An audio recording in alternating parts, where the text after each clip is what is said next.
Tolong kami Tuhan, kami mengangkat tangan kami sebab kami mengakui memang kami tidak bisa dan tidak mampu kalau Engkau tidak tolong kami. Itulah sebabnya siang hari ini ajar kami lewat firman-Mu. Hamba pun yang menyampaikan dengan segala keterbatasan, hamba tidak mampu, hamba tidak bisa Tuhan. Hamba butuh pengurapan daripada-Mu, semua kami butuh pengurapan daripada-Mu. Kami percaya hanya pengurapan Roh Kudus-Mu yang akan mampukan kami untuk kami bisa memahami firman-Mu, bahkan kemudian kami dibuat bisa mengerti dan melakukan firman-Mu dalam nama Tuhan Yesus Kristus. Haleluya, mari sama-sama katakan amin. Kasih tos dulu kiri dan kanan, katakan happy Sunday brother and sister. Puji Tuhan, silakan duduk. Wow, amazing, Tuhan kita baik, amin. Oke, silakan duduk. Tadi malam saya sempat spill sedikit apa yang saya ingin renungkan pada siang hari ini, saudaraku, karena tadi malam tuh luar biasa banget doa di rumah singgah, dan saya yakin itu bukanlah sebuah kebetulan. Kesaksian dari teman-teman tuh masing-masing itu lumayan tadi ya 2 jam kali ya. Tapi itulah ya kalau kita mengalir bersama dengan Tuhan, kesaksian demi kesaksian itu relate gitu loh, terhubung semua. Jadi makanya saya bersyukur banget waktu juga Brother Yopi sampai di saya, itu benar banget. Saya juga memang kan juga udah ngobrol sama Sister Natasha, dia juga udah kenal lama. Saya lebih senang mendengar kesaksian dari teman-teman tadi malam, dan itu benar-benar terhubung banget dengan apa yang saya mau ajak untuk kita renungkan malam hari ini lagi. Siang hari ini. Kita lihat dulu yuk dasar ayatnya, karena dari wajah-wajahnya kayaknya butuh ayat firman Tuhan ini. Coba lihat wajah kiri dan kanan, bilang wajah lu kayaknya butuh ayat Alkitab deh ya. Ya haus firman kayaknya. Yuk Lukas pasal 2 ayat 11. Kita mulai dulu dari sini, saya sudah siapkan sekitar beberapa ratus poin, enggak. Lukas pasal 2 ayat 11, yuk kita akan benar-benar gali dari Lukas pasal 2 ayat 11, jadi dasar firman Tuhan, ayat yang kita sering dengar waktu Natal kemarin, Desember tuh ayat ini pasti sering banget kita dengar. Lukas pasal 2 ayat 11, yuk kita baca dulu yuk sama-sama yuk, 2, 3. Hari ini telah lahir bagimu juru selamat, yaitu Kristus Tuhan di kota Daud. Kita kan tahu nih ayat ini merupakan sebuah pesan dari malaikat Tuhan kepada siapa? Gembala-gembala yang ada di Efrata. Nah waktu pesan ini disampaikan biasanya di Natal memang beberapa hal yang kemudian diangkat adalah bahwa Kristus itu juru selamat. Memang gak salah karena memang konteksnya pada waktu itu malaikat Tuhan menyampaikan kepada gembala-gembala bahwa nanti akan lahir nih bagimu nih Kristus juru selamat, tapi bukan cuma sampai di juru selamat kan, karena ayat ini memang singkat banget sepertinya. Bagimu juru selamat yaitu Kristus Tuhan di kota Daud. Nah tadi malam saya sempat bilang bahwa pengertian pemahaman kita tentang Yesus adalah juru selamat, itu saya yakin sudah benar-benar melekat dalam diri kita. Bahkan kesaksian dari teman-teman tadi malam, saya setuju sama apa yang Sister Natasha bilang bahwa kita semua udah merasakan kebaikan Tuhan. Tanpa terkecuali, saya dengar kesaksiannya Deden, saya dengar kesaksiannya Brother Chris, saya dengar kesaksian Ayu, kesaksian Dimas. Ya, saya sendiri bilang bahwa saya pun harusnya juga dari nama jelas-jelas dari keluarga harusnya gak bisa berdiri di tempat ini. Semua karena Tuhan kita juru selamat yang telah menyelamatkan kita. Itu harus kita aminkan, amin? Setuju? Itu jadi dasar kenapa kita ada, kenapa kita melayani Tuhan. Jadi dasar karya Tuhan sebagai juru selamat bagi kita. Membuat kita menyadari, my brother and sister, bukan karena perbuatan kita. Kalau karena perbuatan kita, ya ampun, sorry to say, gak ada seorang pun yang layak ada di tempat ini. Termasuk saya yang ngomong, gak ada seorang pun. Jangankan mau khotbah, jangankan mau WL, jangankan mau singer, jangankan mau main musik. Ada di tempat ini aja nih teman-teman. Sorry ya, gak ada yang layak kalau bukan karena Tuhan sebagai juru selamat. Kalau bukan Tuhan yang menyelamatkan kita oleh karena darahnya yang tercurah di atas kayu salib.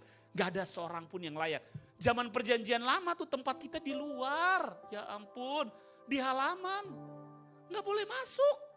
Karena zaman perjanjian lama dulu ada halaman, ada ruang suci, ada ruang maha suci. Kalau kita sekarang nih oleh karena darah Yesus, kita membuat kita ada udah lagi bukan cuma di ruang suci. Ruang maha suci kalau dalam konteks yang lama ya, dimodernkan sekarang. Jadi bukan karena perbuatan kita. Jadi saya gak akan bahas banyak di tentang juru selamat. Tapi justru saya tertarik, kita akan gali di kata yaitu Kristus Tuhan di kota Daud. Nah ini yang agak jarang dibahas. Sehingga jebakannya yang saya khawatirkan adalah jebakannya begini. Saya termasuk orang yang mempercayai anugerah Tuhan. Amin. Bahwa kita diselamatkan karena anugerah. Amin. Tapi begini guys, teman-teman. Kalau kita hanya berkutat, karena saya juga meyakini bahwa kekristenan kita nggak bisa ada di satu kutub. Katakan dengan saya satu kutub. Maksudnya kutub apa sih Pak? Kutub kan ada kutub utara, ada kutub selatan. Ini bicara soal satu kutub tuh begini. Kalau kita ekstrim terhadap sesuatu, ekstrim, percayalah sesuatu yang ekstrim itu nggak sehat. Ulang. Sesuatu yang ekstrim itu nggak sehat. Ekstrim sama radikal itu beda. Saya kasih contoh ya. Orang kalau pemahamannya ekstrim di grace, kasih karunia, ini ekstrimnya di grace nih. Maka yang terjadi adalah begini, ini sempat nih tahun-tahun 2007, 2008, banyak adik-adik rohani saya yang sempat terbawa di arus ini. Arus apa? Arus ekstrim kiri. Ekstrim kiri atau kutub kiri. Yang bilang begini, kita kan udah diselamatkan oleh anugerah Tuhan. Udah, karena keselamatan Yesus yang Yesus kerjakan itu sekali untuk selama-lamanya, mengampuni dosa kita untuk dosa masa lalu, dosa masa kini, maupun dosa masa yang akan datang. Berarti biarpun kita berdosa, kagak ada masalah. Nih. Ulang ya teman-teman ya. Grace, kasih karunia. Kalau dipahami dengan sebuah kutub yang ekstrim, maka yang terjadi yang seperti saya bilang tadi. Kita udah diselamatkan karena kasih karunia Tuhan. Dosa kita, ini pemahaman yang ekstrim. Dosa kita, masa lalu, masa kini, dan masa yang akan datang. Itu udah diampuni kok sama Tuhan. Ekstrimnya adalah, biar bikin dosa kayak apapun, gak ada masalah. My goodness. Tapi di ekstrim kanannya, ekstrim kanan, sorry ya dia, lu bakalan agak dikit-dikit goyang kameranya gak apa-apa ya. Di ekstrim kanannya adalah, itu tadi ekstrim kiri ya. Ekstrim kanan adalah Kristen legalistik. Apa itu Kristen legalistik? Hey, keselamatan itu harus dikerjakan, harus diupayakan, harus dilakukan. Kalau lu gak lakukan, lu berdosa, lu gak akan masuk surga. Jadi orang melakukan kehidupannya, mengerjakan kehidupannya, fokus keselamatannya, itu melakukan legalistik lagi. Stres lah dia. Karena gak ada seorang pun yang bisa. Kalau saya suka, menurut saya dari Alkitab yang saya baca. Karena Tuhan Yesus saya lihat gak ekstrim kiri maupun ekstrim kanan. Tuhan itu seimbang. Bahwa begini, kita diselamatkan karena anugerah dan kasih karunia Tuhan. Yes. Siapa sih yang bakalan nyangka? Maaf ya. Walaupun kalau kita lihat caranya itu unik. Bagaimana Tuhan membawa Deden, bagaimana Tuhan membawa Dimas, bagaimana Tuhan membawa yang lainnya. Kiki, Samba. Buat saya itu unik banget. Itulah disebut anugerah Tuhan. Halo, banyak kok. Maaf ya, saya mau tanya. Yang lebih jahat di luar sana banyak gak? Tapi sampai sekarang mungkin mereka belum loh mengalami karya keselamatan itu. That's it's grace. Tetapi juga Tuhan mau begini. Alkitab yang bilang kata mengerjakan keselamatan kan bukan begini. Kita melakukan sesuatu untuk mendapatkan keselamatan. Tapi bahasa aslinya kan bilang begini. Work out, artinya work for sama work out itu beda. Kalau mengerjakan keselamatan bahasa Inggrisnya work for berarti begini. Kita perlu melakukan sesuatu untuk mendapatkan karya keselamatan. Tapi kata kerjakanlah keselamatanmu dengan takut dan gentar. Itu artinya work out. Work out itu begini. Keluar dari kita. Katakan dengan saya, keluar dari saya. 1, 2, 3. Jadi keselamatannya udah ada.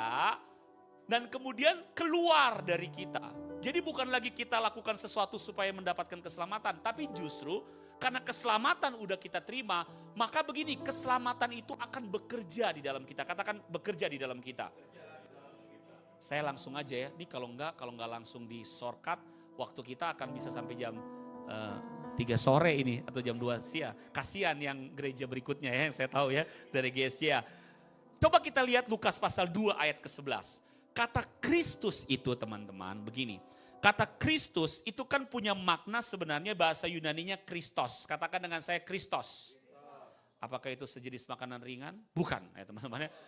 Kristos bukan Citos. Ini bukan Citos, itu snack kalau Citos. Kristos itu makna dalam bahasa Ibraninya itu Mesias atau Mesiak. Katakan dengan saya Mesiak.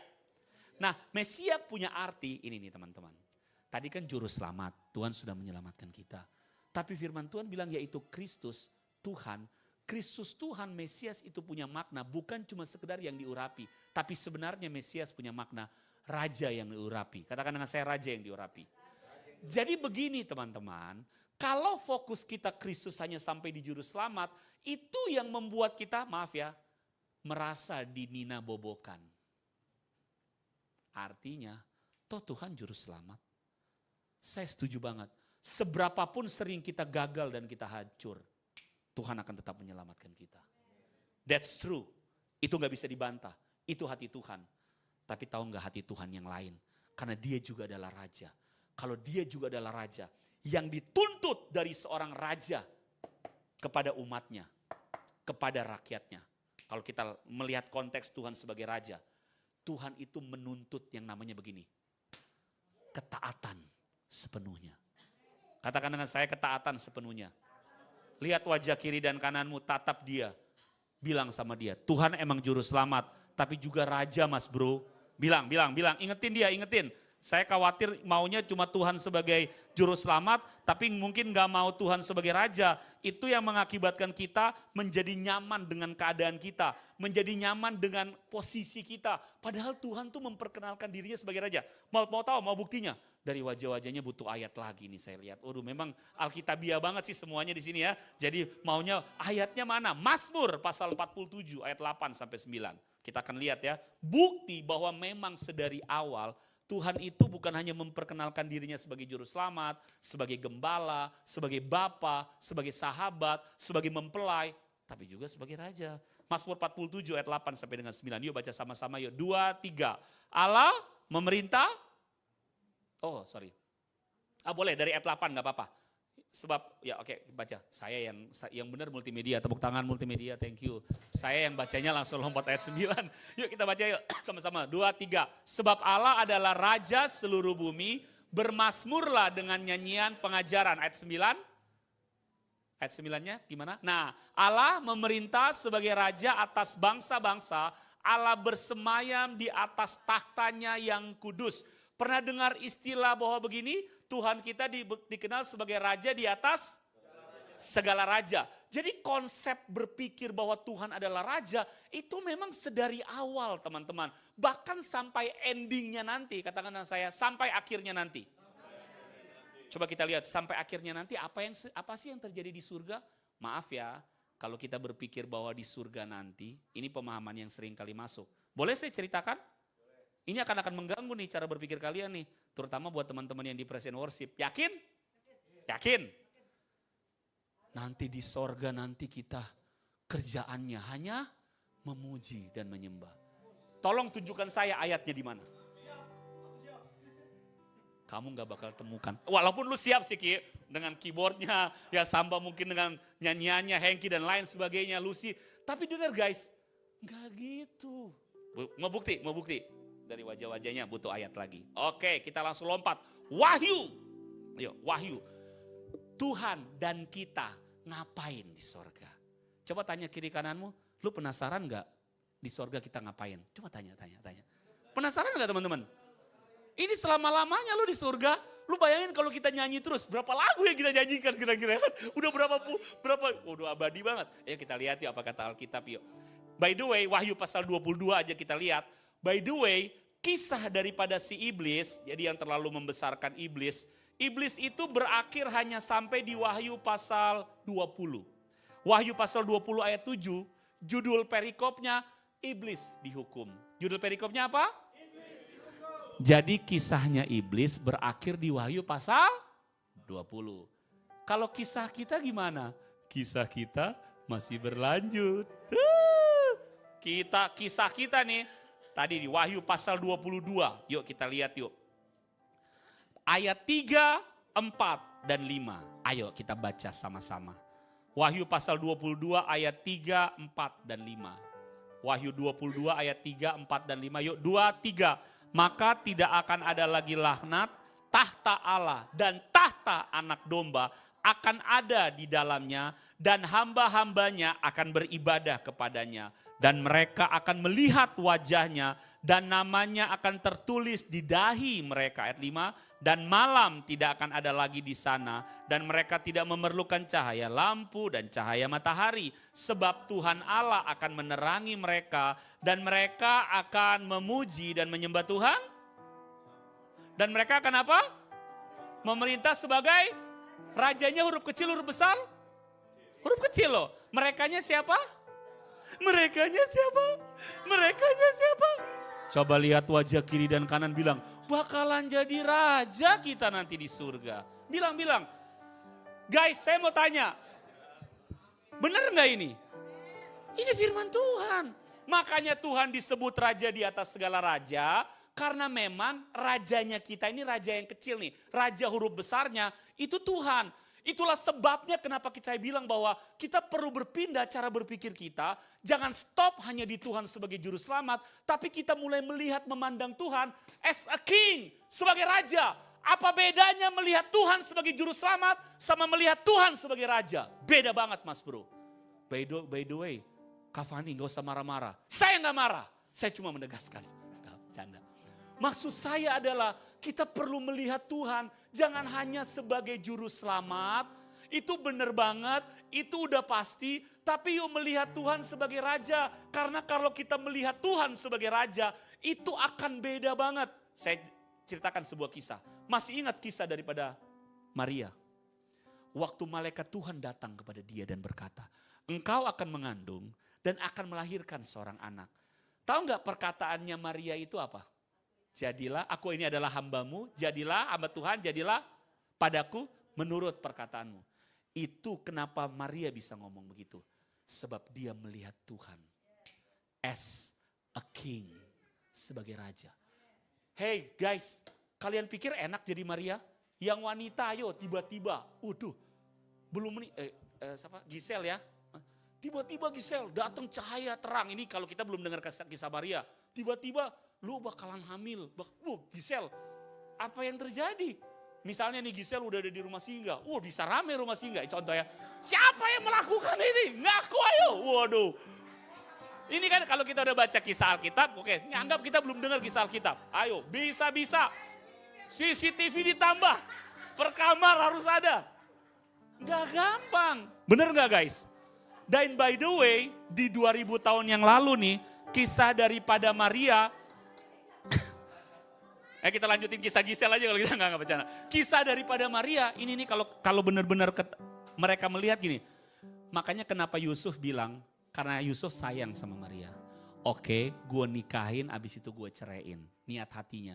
Karena buat Yusuf, kalau dia nggak lakukan itu, Maria pasti dirajam dengan batu. Karena pasti orang-orang akan menganggap Maria telah berzina sebelumnya. Hukumannya 2000 tahun yang lalu, dirajam dengan batu sampai mati. Tapi kenapa kok Maria bisa berkata, aku ini hamba Tuhan, jadilah padaku menurut perkataanmu. Karena dia melihat Tuhan sebagai raja. Teman-teman yang saya kasih, teman-teman saudara-saudara di Bethesda Ministry, apa hubungannya dengan kita? Sangat terkait sama kita. Kalau kita bisa melihat Tuhan sebagai raja, maka begini, jadilah padaku menurut perkataanmu. Dalam perjalanan kehidupan kekristenan kita, dalam perjalanan kehidupan kita, waktu kita ngalamin sesuatu, guys, masalah gak akan pernah membuat kita mundur dari Tuhan. Proses satu dengan yang lain gak akan membuat kita mundur. Karena kalau kita gak melihat Tuhan sebagai raja, karena yang dituntut oleh raja dari rakyatnya, itu ketaatan mutlak. Katakan dengan saya, ketaatan mutlak. Gak ada tuh begini, gue udah gak mau melayani Tuhan lagi ya. Kenapa? Gue ngelihat si Deden, contoh Den ya. Walaupun Deden tuh baik banget. Deden itu waktu saya berdoa tadi malam tuh saya rasa dia punya karunia khusus loh. Deden itu bisa bersahabat sebenarnya dengan setiap orang dengan cepat. Benar gak teman-teman? Ya, ya. Jadi saya bilang Den, pakai itu Den untuk mewartakan Injil kabar baik gitu loh. Karena gak semua orang bisa enak gitu loh pada waktu ketemu dengan seseorang. Misalnya contoh, aku udah gak mau lagi melayani ya. Kenapa? Gue gak suka sama Deden. Contoh ya, ini contoh. Kalau orang melihat Tuhan sebagai raja, udah gak gitu lagi cara lihatnya. Gue akan tetap melayani Tuhan. sekalipun gue dikecewakan. Karena dasar kita bukan karena apa yang kita suka, tapi dasar kita karena ketaatan kita kepada Tuhan. Nanti teman-teman googling ya, tadi malam saya sempat spill juga. Saya entah kenapa dalam 2 minggu, 3 minggu belakangan, tiba-tiba di YouTube, saya tiba-tiba nonton film Kolosal. Walaupun nontonnya orang Manado bilang poti-poti. Poti-poti itu comot-comot. Nah ada sebuah kisah di YouTube, kisah nyata di sebuah dinasti yang namanya dinasti Song. Dinasti apa teman-teman? Ini dinasti Song ini bukan Songong atau Song nggak bener ya, tapi nama dinastinya Song di Cina. Itu ada seorang pahlawan namanya Yu Fei. Ini kisah nyata. Yu Fei ini adalah seorang jenderal yang pada waktu itu dia benar-benar taat banget sama kaisar dinasti Song. Bahkan dia berapa kali nyelamatin kaisarnya yang udah mau dibunuh sama dia diselamatin. Tapi tahu nggak akhir hidupnya teman-teman? Ini kisah nyata loh. Akhir hidupnya dia difitnah sama salah seorang pejabat yang ada. Sehingga kaisar yang dia tolong menjatuhkan hukuman mati untuk si Yu Fei ini. Dipenggal kepalanya. Buat banyak orang itu nggak adil banget. Karena dia itu hero pada zamannya dia. By the way ini kisah nyata. Tapi waktu saya nonton itu teman-teman. Saya kemudian tiba-tiba ada sebuah impress dalam hati saya. Impressnya tuh kayak ngomong begini. Yu Fei ini, tokoh di zaman dinasti Song, seorang jenderal, dia bisa aja ngelawan kaisarnya. Dengan pasukan yang dia miliki, dengan kehebatan yang dia miliki, dia bisa aja melawan kaisarnya. Dan kaisarnya pasti kalah. Tapi kenapa dia mau taat, bahkan sampai dipenggal kepalanya? Karena satu kata, raja. Kaisarnya itu raja. Dia melihat kaisarnya sebagai raja. Kemudian Tuhan kayak kasih impress sama saya. Kalau kita mulai melihat Tuhan kita sebagai raja, akan beda kehidupan kita. Akan beda cara kita mengiring Tuhan. Dengan cepat teman-teman. Yuk beberapa hal yuk. Dengar baik teman-teman. Sebagai raja, Tuhan, dengar baik teman-teman. Tuhan mau sebagai raja. Tuhan mau berotoritas penuh atas hidup kita. Katakan dengan saya, berotoritas penuh. Berarti kalau berotoritas penuh, bukan lagi kita yang punya otoritas atas diri kita. Makanya saya waktu baca kisah Paulus radikal banget loh. Dia bisa ngomong, adapun hidupku ini bukannya aku lagi, melainkan Kristus yang hidup di dalam aku. Kenapa Paulus bisa ngomong gitu? Sebab Paulus melihat Tuhan sebagai raja. Menderita enggak hidupnya Paulus? Menderita banget. Kalau kita melihat Tuhan sebagai raja, maka saya yakin banget ada banyak area-area dalam diri kita yang perlu dibaharui, yang perlu dirubah. Walaupun itu tidak mudah bagi kita, walaupun sepertinya itu mengganggu kenyamanan kita, itu mengganggu daging kita. Tapi kita akan berkata, adapun hidupku ini bukannya aku lagi, tapi Kristus yang hidup di dalam aku. Teman-teman yuk, mulai tuh melihat Tuhan sebagai raja. Karena kalau enggak kita akan ada di jebakan di mana gini. Kita hidup bagi diri kita sendiri. Saudara tahu jahatnya iblis. Ini jahatnya iblis ya. Iblis udah lihat kita diselamatkan oleh anugerah Tuhan. Dan dia gak bisa bikin apa-apa. Ada gak dasar firmannya? Ada.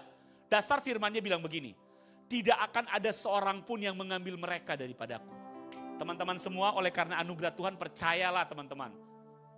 Tidak akan ada yang mengambil engkau dari Tuhan. Engkau dan saya dari Tuhan. Tapi jebakan daripada iblis. Jahatnya iblis. Iblis gak mau kehidupan saudara dan saya berdampak. Ulang. Iblis gak mau kehidupan saudara dan saya berdampak. Karena kalau berdampak, wow, itu mengganggu dia.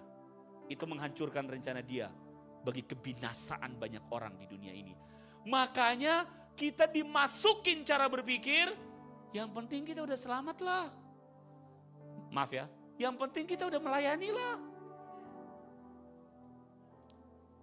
Masalah nanti kayak gimana ya udah nanti aja. Makanya dia tutupi cara pandang, cara berpikir. Tadi malam tuh saya bergumul mau khotbah apa. Walaupun di hati udah digerakkan ini. Tapi waktu dengar tadi malam, wah nih kayaknya ini nih yang harus saya sampaikan emang. Konfirmasi, ya benar bahasanya Ibu Ketua. Memang kalau ketua beda ya, urapannya beda langsung. Saya lagi cari kata apa gitu yang saya mau bilang ya. Konfirmasi, susah amat sih. Aduh, konfirmasi, benar. Saya dapat konfirmasi, bahwa begini, sampaikan kepada anak-anakku di Bethesda. Look at me, not just as a savior, but as a king. Artinya apa Pak? Nanti Siana yang terjemahkan artinya apa. Karena Siana udah biasa keliling dunia ya Siana ya. Artinya gini, lihat aku jangan hanya sebagai juru selamat, tapi sebagai raja. Amin. Yang terakhir teman-teman, kabar baiknya tentang Tuhan sebagai raja. Kabar baiknya ya tentang Tuhan sebagai raja. Dia tidak hanya menuntut ketaatan, tapi juga yang kabar baiknya buat setiap kita. Kita punya raja yang pasti akan menjamin kehidupan setiap kita. Rakyatnya, umatnya. Jadi gini, masalah kebutuhan gak usah khawatir guys. Amin. Kalau engkau melihat Tuhan sebagai raja, masalah kebutuhan gak usah khawatir. Pasti Tuhan akan sediakan. Kalau teman-teman lihat, suka nonton film Kolosal, biasanya begini. Biasanya tuh rajanya tuh suka kasih. Oh dapat harta apa gitu. Itu tuh contoh ini walaupun secara materi yang saya cerita ini ya. Tapi ada reward gitu loh daripada raja. Maka ternyata begini. Waktu kita memandang Tuhan sebagai raja, walaupun goal yang saya ingin bawa kepada teman-teman bukan lihat rewardnya, tapi lihat lebih kepada ketaatan kepada Tuhan. Tapi namanya manusia itu kan suka reward, bener gak? Suka upah, bener gak? Coba lihat dari wajah kiri kanannya. Wajah-wajah yang suka ya semua orang juga suka, itu wajar. Ya kayak kita kan upah bagi kita percaya Yesus sebagai Tuhan dan Juru Selamat kan surga, amin.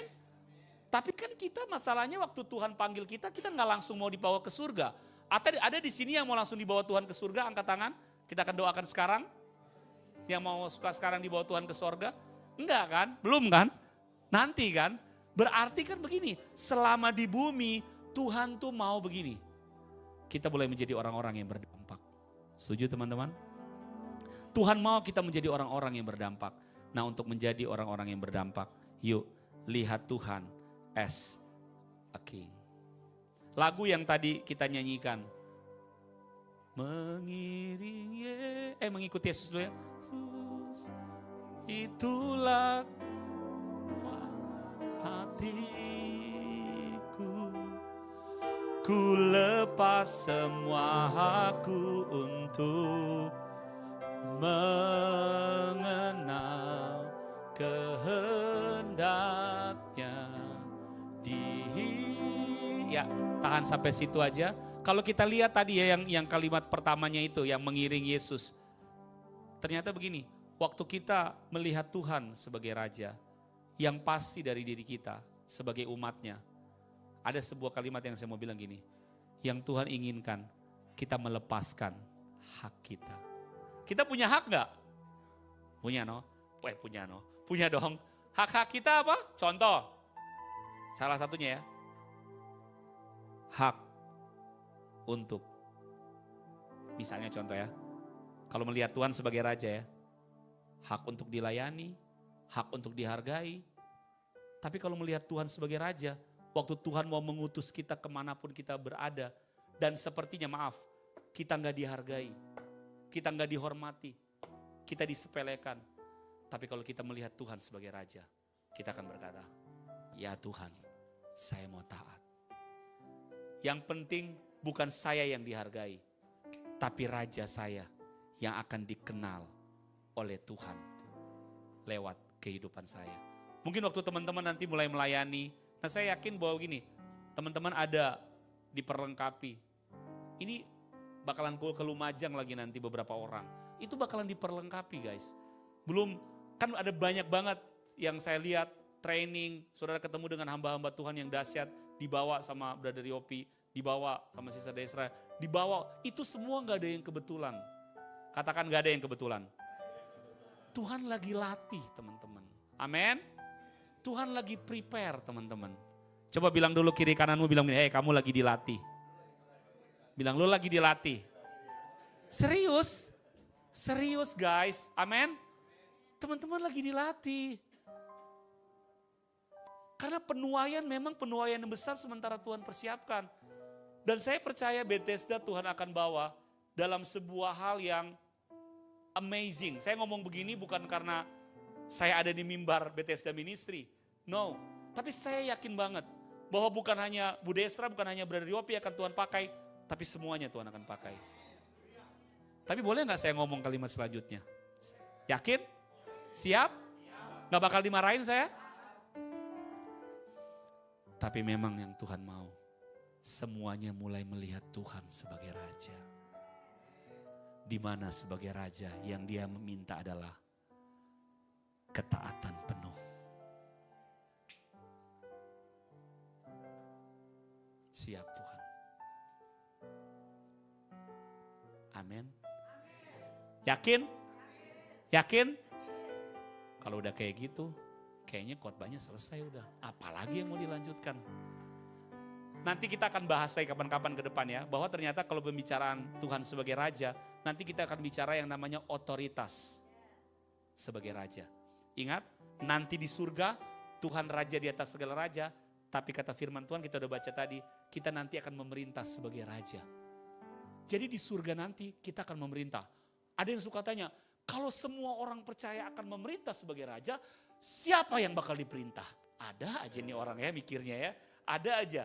Nanti kita bahas itu kapan-kapan, tapi yang saya mau bilang adalah ingat, anugerah yang Tuhan percayakan, kita bukan hanya akan diselamatkan, tapi di surga nanti, kita sudah baca tadi, bayangkan loh saudara, kita akan memerintah sebagai Raja. Makanya latihan memerintah sebagai Rajanya di bumi. Makanya as a king, maaf, ayo dong. Berbicaralah sebagai Raja. Bukan berarti kita jadi tukang perintah, bukan. Tapi kita hidup as a king. Maaf ya, gak ada raja yang memaki. Amin? Benar gak? Gak ada raja yang, maaf ya, yang dodol-dodol.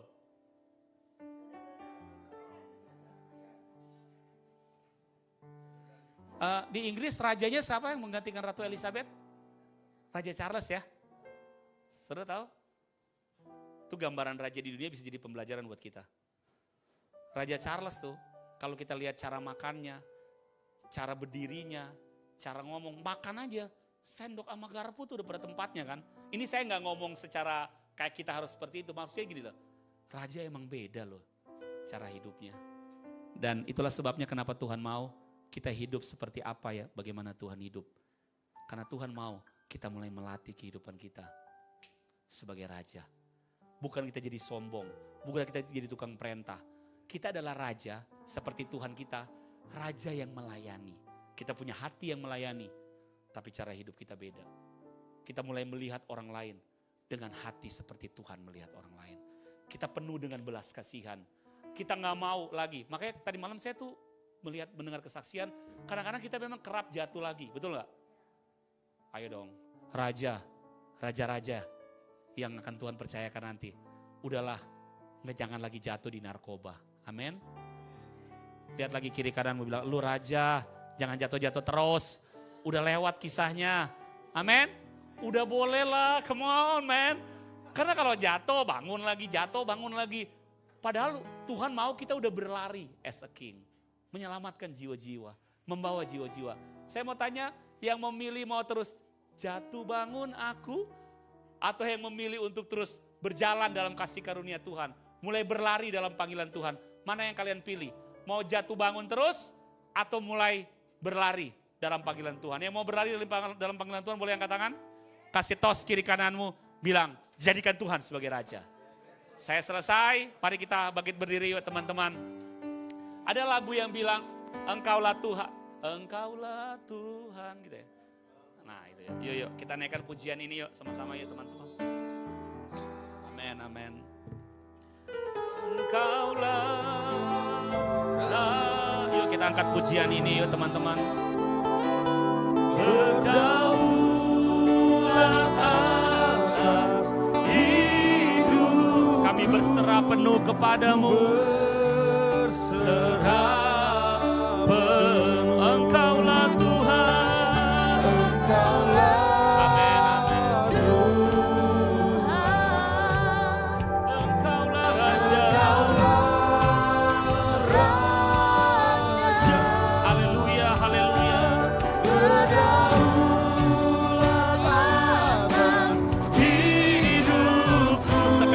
katakan.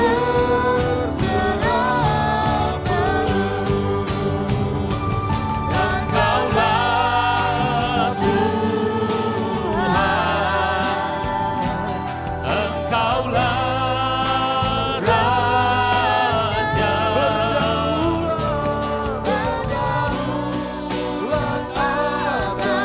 Hidupku berserah penuh. Teman-teman, pejamkan mata jasmanimu sesaat sebelum kita berdoa pada siang hari ini. Yuk teman-teman, mulai taruh dalam hatimu dan dalam cara berpikirmu bahwa Tuhan kita bukan hanya Tuhan Juru Selamat yang telah menyelamatkan kita. Dia bukan hanya gembala kita sebagai domba-domba yang akan dibawa di air yang tenang di padang yang berumput hijau. Dia juga bukan hanya sebagai sahabat yang setia menemani kita, yang setia bersama-sama dengan kita. Tapi tolong jangan lupakan hal yang agak jarang dibahas, bahwa Tuhan adalah Raja yang menuntut juga dari kita sebagai umatnya ketaatan mutlak, kepatuhan yang mutlak kepada Tuhan sebagai Raja. Cara pandang kita untuk melihat Tuhan sebagai Raja akan membawa kita, saya berdoa teman-teman, oleh anugerah Tuhan, untuk kita mulai menghormati Tuhan. Untuk kita mulai takut akan Tuhan.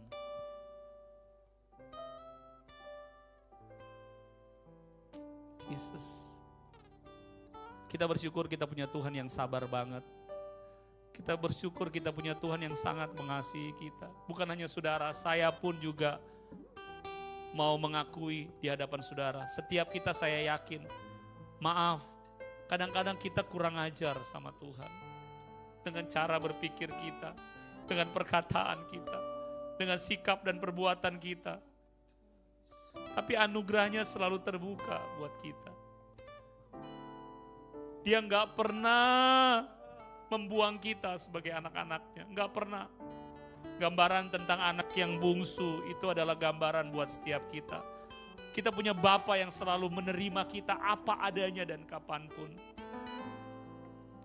Tapi yuk anak-anak Tuhan, semua kita yang ada pada saat ini, sampai kapan kita ada di titik stagnan terus menerus? Kita nggak akan maju dalam pelayanan kita nggak akan maju dalam pertumbuhan iman kita kalau kita nggak meningkat ke level selanjutnya melihat Tuhan sebagai Raja. Berarti kalau kita mulai melihat Tuhan sebagai Raja, saya yakin kita akan melayani dengan cara yang lebih radikal. Kita akan mengasihi dengan cara yang lebih radikal. Kita akan melakukan yang terbaik apapun itu. Sekalipun itu tidak mengenakan daging kita. Sekalipun itu membuat ego kita sepertinya terluka. Tapi waktu kita menjadikan Tuhan sebagai Raja, kita akan lebih bersungguh-sungguh lagi dengan Tuhan. Dan tahukah waktu kita mulai menjadikan Tuhan sebagai Raja, saya yakin saudara, Tuhan melihat sikap hati kita. Percayalah saudara, percayalah. Bukan hanya saudara yang rindu dipakai oleh Tuhan dengan cara yang luar biasa. Tapi dengar baik, sebagai Bapa, sebagai Tuhan, Dia rindu memakai kita lebih daripada kerinduan kita untuk dipakai oleh Dia. Tapi syaratnya memang keselamatan, percaya Yesus sebagai Tuhan dan Juru Selamat. Tapi untuk dipakai secara luar biasa, jadikan Tuhan sebagai Raja. Kau akan melihat hidupmu akan berbeda. Mari siang hari ini dengan mata yang terpejam, engkau yang mengerti firman Tuhan pada siang hari ini, engkau yang mau bilang sama Tuhan, Tuhan, saya nggak hanya akan mau sampai di titik menjadikan engkau sebagai Tuhan dan Juru Selamat, tapi saya mau menjadikan engkau Raja dalam kehidupan saya. Saya mau taat penuh kepada Tuhan. Bentuk saya mau Tuhan dari tempat di mana engkau berdiri. Bolehkah angkat tangan kananmu tinggi-tinggi? Kau yang mau bilang, Tuhan aku mau menjadikan engkau sebagai Raja. Waktu engkau mengangkat tangan, saya yakin